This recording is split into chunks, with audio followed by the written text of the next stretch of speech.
Hello everyone, I am Angelo Gomez.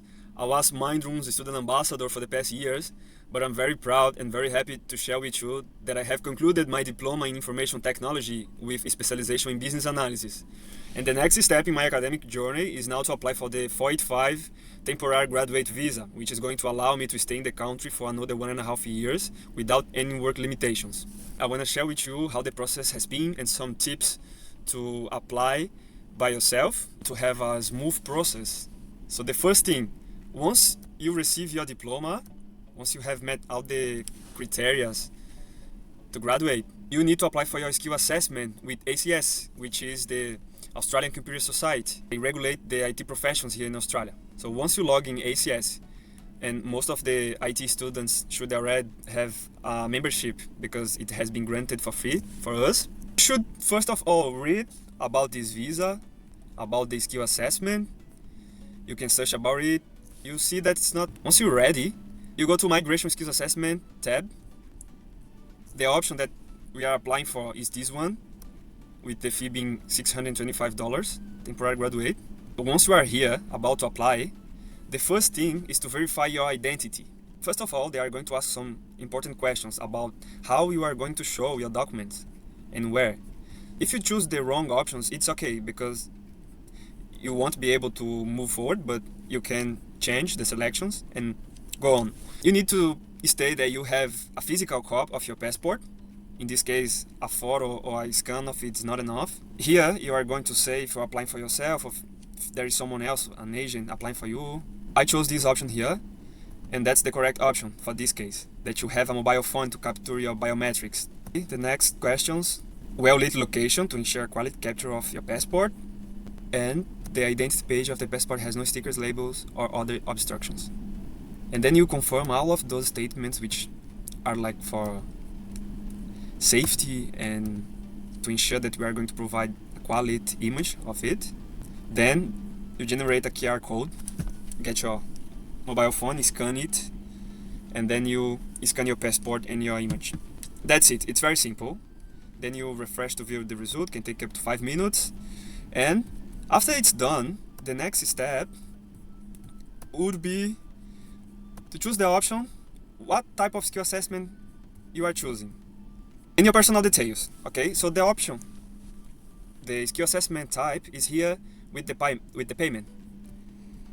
So, okay, you fill your personal details, and once you are here, you are going to notice that there is no option for this type of skill assessment for the temporary graduate visa, only for higher education, because this is something recent.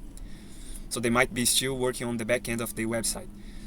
So what we are doing, not just me, but other students has gone through the same situation.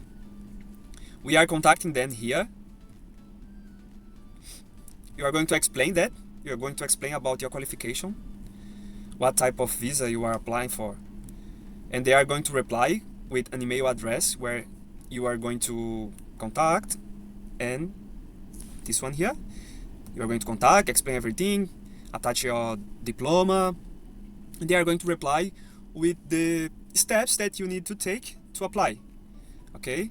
Because you are going to choose one of the options that's available here on the website, and they are going to update the dashboard to reflect on the proper type of assessment later on, okay? After that, you need to move on with the application. After they have replied, you have provided the receipt of the payment for them, because we are going to apply apparently until this very moment. And what happened in my particular situation is that they told me to choose the RPL, recognition of prior learning option, and then they would update the dashboard later on. Okay, so I did so, and I provided them the receipt of the payment, and then they said I could move on with the application. After you have passed these 3 steps, then you need to complete your application. You need to select the skills that you have gained through the course that you have graduated. All right. Also, some other details about the qualifications, experience, and then at the end you review the application and submit. So in here, to choose the skills, this can get a bit tricky for some, but it's not really hard. It's just about choosing the proper skills and reading carefully each of them, because you need to choose also the levels for the skills. I'll show you. Okay, so select your skills. Once you read everything and you proceed, okay, they're not going to let me choose that now because I have already chosen mine, but I can show you from my already submitted application. And I was matching them with the skills that it's available on the ACS website for you to choose. I also looked into the website of the organization that regulates the positions for each profession, which is this one, ANSCO, right?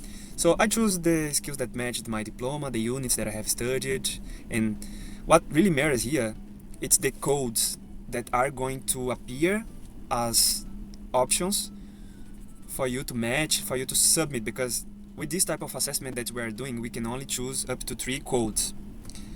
And I went to ANSCO code to check the business analysis position, and I saw there that those ones would be the ones that are related to this profession, alright?